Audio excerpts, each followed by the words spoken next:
Hey, good morning to everybody. Happy Friday. It's Daryl here. It's bright and freaking early, man. It's 5 a.m. here in Connecticut on the East Coast.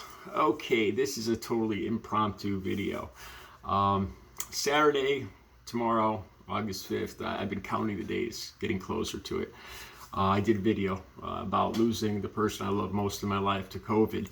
And tomorrow is the day, the second anniversary of Audrey's death from COVID. And I remembered a really cool story from our first date, from the first time we went away on vacation, and that was just a week or two into us dating. And I kind of want to talk about that and why I trusted her so much. This relationship, I trusted her. I had no doubts that I could trust her as far as other guys or flirting or texting or any of that. I trust her. I trusted her explicitly. And I want to share that with you. If there's time, I have a bunch of pictures, and it's kind of corny. I'll put that at the end of the video. I'm not sure if I'm going to do it yet. It's kind of corny. It's about 15 or 20 pictures where I talk about the pictures, me and her on vacation and stuff. But I came across this picture. I'm going to use it in my screenshot. It's the actual picture from the date. It was in Misquamicut, Rhode Island. I had broken up with I had two serious relationships in the last 17 years. I've been clean and sober. And the first one lasted about a year, and this woman was divorced and she had a kid. And I really had a problem trusting her right from the beginning. The first time I sat down, I had known her from high school. The first time I sat down to talk to her, she bragged to me about what a good liar she was. And then I found out how she was being divorced because she was texting other guys online. And the reason I broke up with her really is just I couldn't trust her. I just, and I really thought it was because I really worried that it was my insecurity until I met Audrey. Well, I didn't meet Audrey. She was the very first girl I ever had a crush on in third grade. But as soon as I broke up with the first girl, Paula, Audrey didn't waste any time in getting a hold of me, seeing that I was single again, and because she wanted to get back together with me. We realized we were soulmates, and we had only been dating each other for a week or two. And she says, it was the end of the summer, and we both loved the beach, and she really wanted to spend some time with me at the beach before the end of the summer. Like I said, we'd only been dating a couple of weeks, and she said, let's go away. Let's go to Rhode Island together. We hadn't been intimate or anything like that. We just started talking, getting to get reacquainted with each other. So I was like, wow, okay. She made it clear. She says, we're going, don't expect anything, we're going. She didn't say we're going as friends, but, there's not going to be any, I don't want to use the word hanky-panky. That's corny. And so we went to Misquamicut, and I was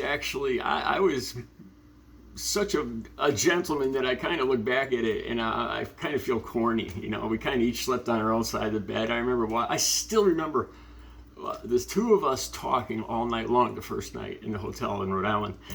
And we just laid on the bed, looking at each other and just talking all night long, getting reacquainted, talking about her recovery and the way she went into more of a God, faith-based recovery. And I was more of a 12-step. But anyway, we just spent the whole night talking. But this is what I really want to make the video about. Stick with me here. We were on the beach walking that night, and I found an actual picture from from the time I took this picture. I'll use it on my screenshot to what I'm going to talk about, this event, this situation that just amazed me about this woman. The picture was taken right at the same time the story I'm going to tell you about. She's wearing the same clothes. She looked the same way. It's her on that night. Okay, here's the story. So we're walking on the beach in Rhode Island. Like I said, if none of you have ever walked with the love of your life in the sand, in the dark, on a beach with the waves crashing, that's one of the best things, I think. Better than money, better than anything. It's one of the best things in life. And it was a weekend, and I think it was Labor Day weekend, as a matter of fact. Like I said, the summer was running down, and there was a lot of young people. I feel like such an old man. There's a lot of young people there, like guys in their teens and 20s. And I could hear it. As we were walking down the beach, we could hear a bunch, like probably about 10 guys, young guys, just with their shorts on, jumping in the surf, yelling, screaming, all wound up about something. And it's dark, so we're just as we get closer, we start to make out the situation. And once we get there, we realize that they had actually caught a baby shark in the surf. The shark was I'd say about 2 feet long, a 2 foot long baby shark.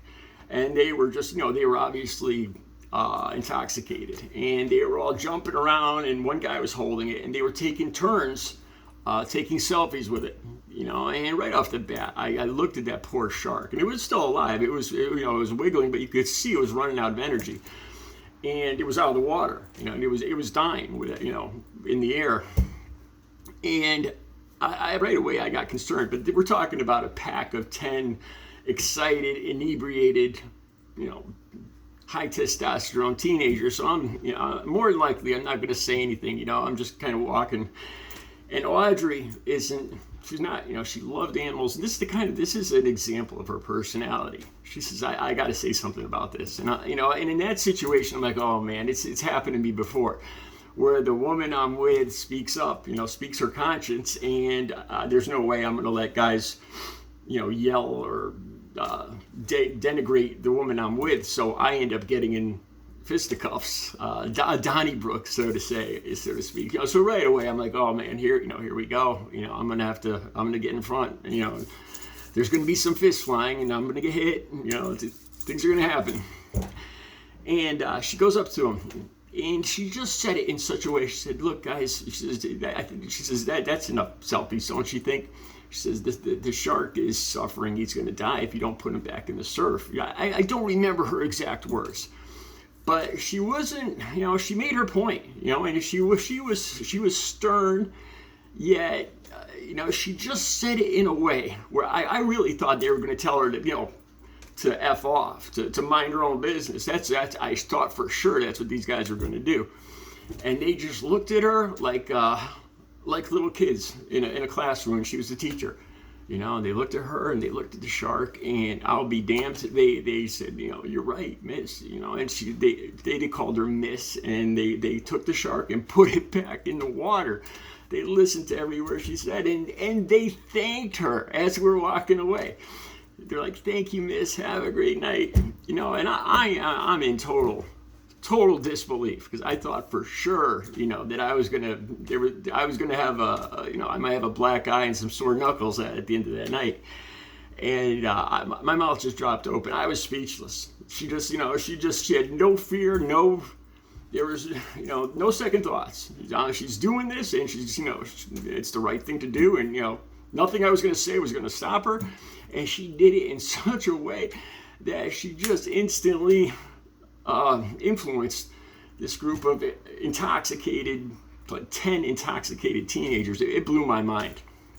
And then when we first, this is another thing I wanted to mention. Like I said, we went away to stay at this hotel, and this is as usual. I'm talking about personal details of my life, but this is one of the things that made her different. Why I trusted her. I did the videos where I talked about Lizzo and some mistakes I made, some things I thought that were very manly at the time, but I wish I didn't. And me and Audrey, she made it clear at first, because she was worried. She didn't know how serious I was, and we talked about it later, and she was concerned that I was going to end up going back with the girl that I had just broke up with, the girl I dated for a year, even though I was the one that broke up the relationship. But Audrey was really worried about this, and she wasn't going to be intimate with me, until she was sure that this was a serious, she wasn't going to give it up. So I hate to say that, until she was sure it was a serious relationship. And, at first, I'm older, I still have my drive, but I could respect that. So I said, sure. But I thought, probably give in after a week or so, something like that. But no, man, no. I think we went, I could swear it was, this sounds ridiculous, I almost hate to say it, I think we went 3 months before we were intimate. This was just back in 2014, so I was about 50 years old, and it got to the point where I started getting a little frustrated. You know, once it got past, I'd say about 6 weeks, I started to get a little frustrated because she was just. Let's just say I barely got to second base, you know, and after a while I started to, I hate to say this, I sound like a kid saying this, you know, but I started to get frustrated. But looking back, you know, that right there made me respect this woman so much. You know, I knew she had respect for herself, and, you know, I trusted her without no second thoughts. And that's one of the reasons we were such soulmates.